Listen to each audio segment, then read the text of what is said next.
Tales of Phantasia is a game that carries a lot of weight with it.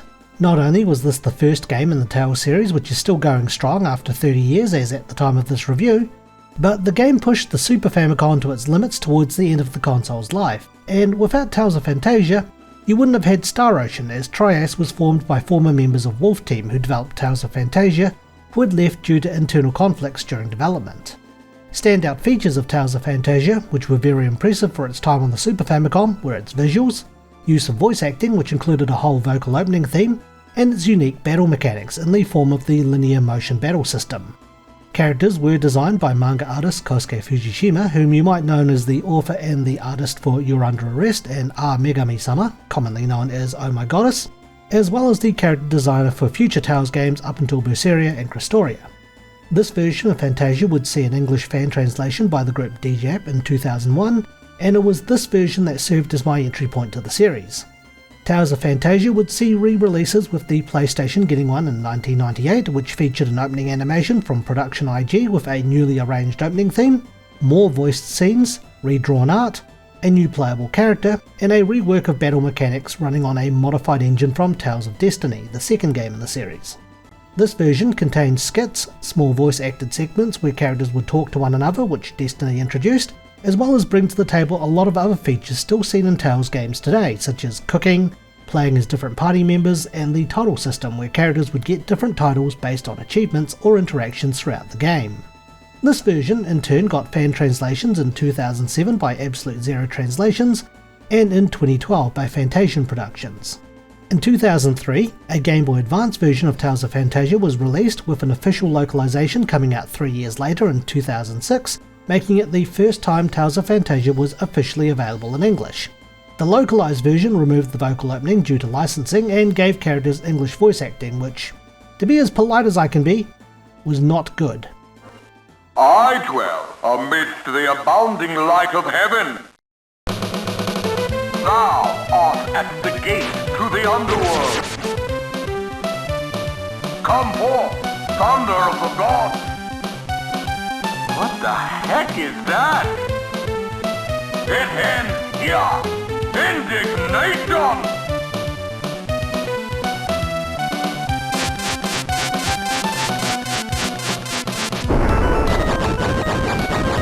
It can't be. This was followed by Tales of Phantasia Full Voice Edition for the PSP in Japan only, which included even more voice acting, new sprites to replace the super deformed ones, the grade shop from other Tales games which let you keep things when you load a cleared game, and the ability to walk in 8 directions on the map, but was otherwise the same as the PlayStation version. An iOS version, which ultimately got removed in 2014, was also released, and finally, to end our history lesson, we now have the game we'll be looking at today with Tales of Phantasia Cross. This game was bundled in with a remake of Tales of Phantasia Narikiri Dungeon, a sequel released on the Game Boy Color in 2000, and the Cross version of Tales of Phantasia was recently fan translated by the group Life Bottle Productions, and released in February 2026. This version, well, we'll talk about the changes later on in this review. Life Bottle has also added in some of their own changes, such as changing Suzu's controls back to how she was in the PlayStation version, a skip button telling you when one was available, and options for enhanced holy bottles to disable encounters entirely for the duration instead of reducing encounters, to name a few. Before we continue, there is some debate on how we pronounce the main character's name, with some preferring Cress and others preferring Kless, as R sounds in Japanese can substitute for L sounds. I have just simply gone with the default name I was presented in each version of the game, and in this game's case, it's Kless. I am also playing this game on an original PSP, and as an aesthetic choice, I have used one of the built-in settings on the RetroTIC 4K for the PSP, which does introduce a filter to emulate its screen, though this of course does not affect gameplay or any conversation around visuals going forward. Tales of Phantasia starts off with a battle where a group of heroes defeat the Demon King Daos, who decides to travel to the future.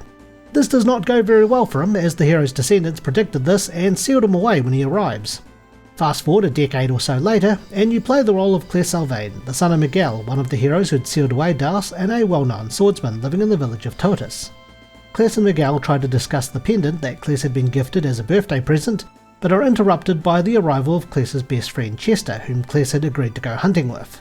After paying respects to Master Tristan, Miguel's mentor, Cles meets Chester outside, and after getting a parting gift from Cles's mother Maria, and potentially doing some odd jobs, the two ultimately go to the forest to the south. They chase a boar to a dead tree where Cles gets a vision from the tree's spirit.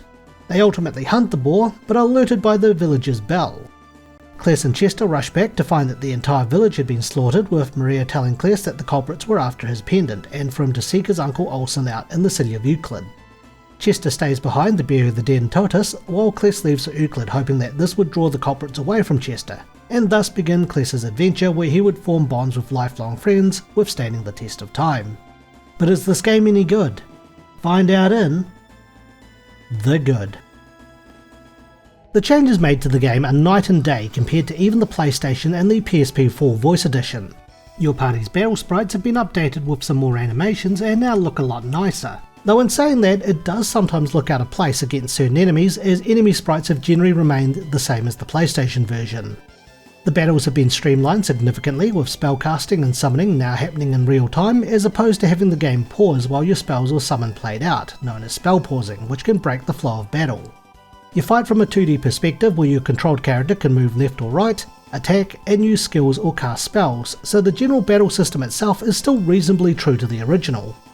Carrying on from the PlayStation version, you can also set up spell or art shortcuts which will allow you to get a character to perform a specific skill in a fight. With your summoner and spellcasters, you can still get them to cast a specific spell through the menu, as well as turn off what spells and arts a character is allowed to use in battle. A new character was added to the game, with Rondeline E. Effenberg, or Rhodey for short, being introduced and having her own scenes throughout the game's story. Rhodey would encounter the party at several points in the game and would be briefly playable before officially joining the team in the second half of the game for most of it. Unlike Suzu, who was an NPC in the Super Famicom version before being playable in the PlayStation version onwards, Rhodey is a new character introduced in Tales of Phantasia X and Narikiri Dungeon X. I felt that her backstory and inclusion didn't feel too forced in, though it doesn't really change the story too drastically in the grand scheme of things. More voice lines were of course recorded and added in as the party now interacts with Rhodey, which is some real dedication, since they could have just easily kept the lines silent, so I appreciate the work and effort with this. Other introduced plot elements such as the Arcia subplot, which was introduced in the Game Boy Advance version, have been included with this version too, which provides some more lore and storytelling, and the Groovy Arch minigame introduced in the PlayStation version is also available in this version. Mystic Arts have been expanded on as well. Introduced in the PlayStation version, a Mystic Art was a secret technique which could only be used by Cles when his health was low. While the activation requirement was still the same, Cles has more Mystic Arts at his disposal, while Rhodey and Clark get one each. If there is a version of Phantasia to play, then this is what I would currently consider the definitive version of it. I also liked the game's story. While it hasn't changed too much from the Super Famicom release, time travel is a plot device in this game, and it's an interesting coincidence that Cles's Japanese voice actor just also happens to be Trunks' from Dragon Ball, since both are time-travelling swordsmen. The game also draws a lot of its names and elements from Norse mythology, and this is evident throughout the whole game, with one of your optional secret boss battles having you fight Odin. Without spoiling too much, the game does have some interesting plot twists, and I found that there are some side quests in the game which builds on its world and people, and depending on your actions may even affect the outcome later. One such side quest is the Nancy and Elwyn romance. You start this off in Euclid, and based on how you pursue it determines whether Nancy and Elwyn get together as a couple, as well as whether Elwyn works things out with his father. The Arcia story I mentioned earlier is another one, and it ties into you getting a really good weapon for one of your party members, as well as expands on a discrimination plot element featured in the game. Suzu's recruitment and her side story was something I also liked when playing through the game, though I tackled this pretty late into it. There's a lot of optional stuff to do, and I enjoyed going out of my way to do this for the sake of getting to know the story, the world and its people better. The game's music is superb. Motoi Sakuraba strikes once again, as he is one of the game's composers, as well as making a cameo appearance in game. He's also one of the main composers for the Tales series as a whole, as well as being behind the soundtracks of the Star Ocean and Valkyrie Profile games. Whether you're listening to the original Super Famicom or the PlayStation version of Tales of Phantasia's music, with cross-retaining the PlayStation version's music, there's always a couple of tunes that get stuck in my head, and Phantasia has a great range of music, from the tragic Be Absent Minded to the more upbeat Arch, and the blood-pumping battle music such as Take Up the Cross and Fighting of the Spirit. The latter you'll be familiar with if you've also played Tales of Symphonia. The music of Tales of Phantasia is one of the things that I'll happily come back to the game for. However, the game is not without fault, so let's look at what didn't work in the bad. Some of the game's side quests can be pretty time consuming.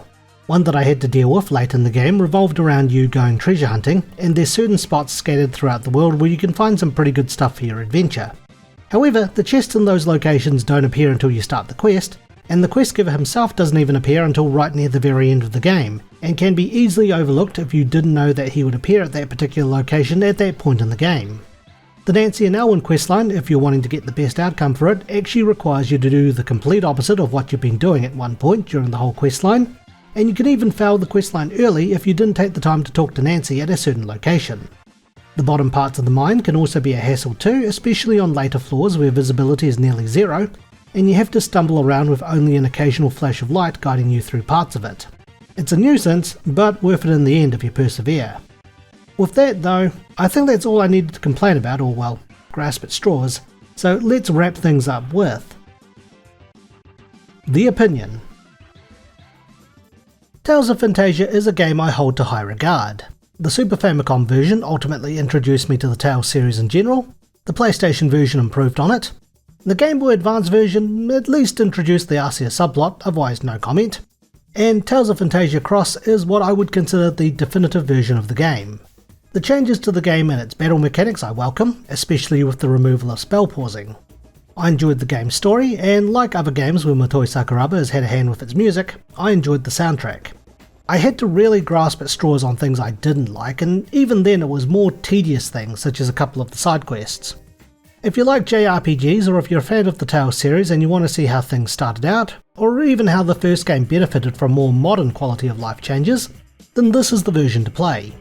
If you're not a fan of the addition of Rody, the changes to the battle mechanics, and want a more original take on the game, then the PlayStation version, or if it's been translated, the full voice edition is the one to look at. So with that, it's time for my rating. I would give Tales of Phantasia Cross a Life Bottle out of 10. Life Bottle Productions, you've done an amazing job on this game. Thanks for watching, and stay tuned for the next Infinite Backlog review. If you enjoyed today's review, feel free to like, comment and subscribe for more. You can check out our other videos or follow us on X, Instagram and Facebook. Once again, thank you for watching.